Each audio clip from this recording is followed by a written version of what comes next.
La parole est à Monsieur Emmanuel Morel pour une durée de 5 minutes.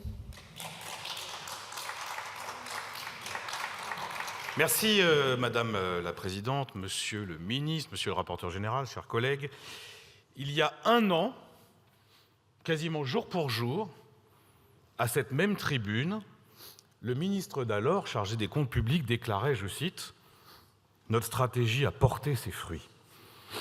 Elle appelle à présent une réduction progressive du déficit. » Un an après, un nouveau ministre est quand même chargé de modérer un peu cet enthousiasme sans se départir totalement de cette autosatisfaction qui reste quand même la marque de fabrique du macronisme, même quand il est défait, même quand il est déclinant.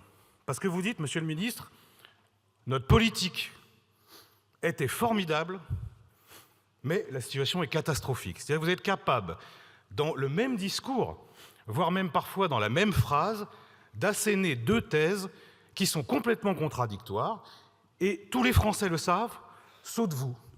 Et d'ailleurs, oui, c'est vrai, la situation des finances publiques, elle est très préoccupante, elle est très grave, mais vous en êtes, quoi qu'il vous en coûte de l'avouer, largement responsable.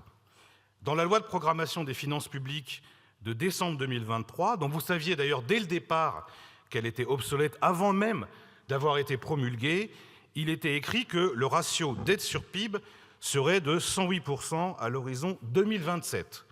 10 mois ont passé et le gouvernement est contraint et forcé d'admettre que ce ratio ne descendra pas sous les 116% avant 2030. Autrement dit, entre la fin 2023 et l'horizon 2029, le stock de dette aura augmenté de 400 milliards d'euros courants et dans l'intervalle, la charge de la dette aura doublé pour l'ex-majorité, qui est maintenant une sorte de, on ne sait pas trop, en tout cas de coalition de perdants qui est en cohabitation avec elle-même, si on en juge les applaudissements peu nourris des uns et des autres quand Monsieur le Ministre parle, eh bien c'est un bilan qui est accablant. Alors, pour faire taire l'opposition et les critiques, pour convaincre les Français, vous évoquez sans cesse le sérieux budgétaire.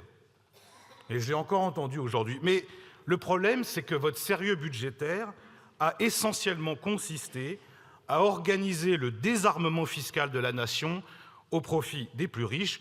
Depuis 2017, vous avez supprimé 60 milliards de rentrées fiscales au nom d'un hypothétique ruissellement, j'ai encore entendu le mot aujourd'hui, ruissellement qui s'est manifestement arrêté au sommet. Et il ne fallait pas être devin pour savoir qu'à force de couper dans les recettes, eh bien, il y aurait de plus en plus de déficit. Alors il y a eu des facteurs aggravants qui ont concouru au creusement inédit du déficit et de la dette, mais vos prédécesseurs ont sciemment ignoré les signaux d'alarme des fonctionnaires de Bercy, parce qu'il va falloir qu'on fasse toute la lumière sur cet épisode. Moi, ce que j'estime être une dissimulation à l'égard du public et des représentants de la nation. Monsieur le ministre, en commission des finances, m'a dit « ce mot est proche de la diffamation ». Franchement, quand je vois les révélations qui se succèdent, et je ne doute pas que la vérité éclatera, nous verrons qui avait raison dans cette affaire. Mais la cause majeure de l'état de notre déficit et donc de notre dette, c'est aussi votre dogme.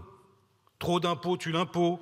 C'est aussi votre hostilité à l'action de l'État, sauf quand il s'agit de réparer les dégâts du marché. Et je vous donne un exemple que j'ai vécu quand j'étais parlementaire européen.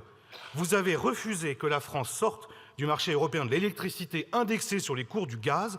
Vous avez instauré un bouclier tarifaire que l'État a payé 70 milliards d'euros, dont 40 milliards en 2023 et 2024, alors que nous étions redevenus autosuffisants en électricité à très bas prix après la réapparition des réacteurs nucléaires terminés fin 2022. Ça, c'est une faute politique que nous payons aujourd'hui, une faute politique par idéologie.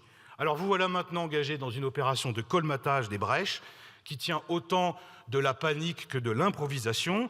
Vous négociez quelques milliards avec les grandes entreprises et les 60 000 foyers fiscaux les plus riches, mais surtout, il faudra le redire avec constance, vous rabotez à coups de dizaines de milliards d'euros les politiques de l'État et de la sécurité sociale, le tout en surtaxant l'électricité en pleine transition énergétique et en ponctionnant les collectivités locales qui sont les premiers investisseurs du pays. Et là, comme dirait Monsieur le Président de la Commission des Finances, ça c'est de la bonne dette. Et ça, c'est pas une dette dans laquelle il faut couper. Les Français, ils nous observent, ils sont circonspects, ils sont inquiets. Nous sommes là pour vous dire que d'autres solutions sont possibles, qu'une haute politique économique est possible et que la France n'est pas condamnée à l'austérité à perpétuité.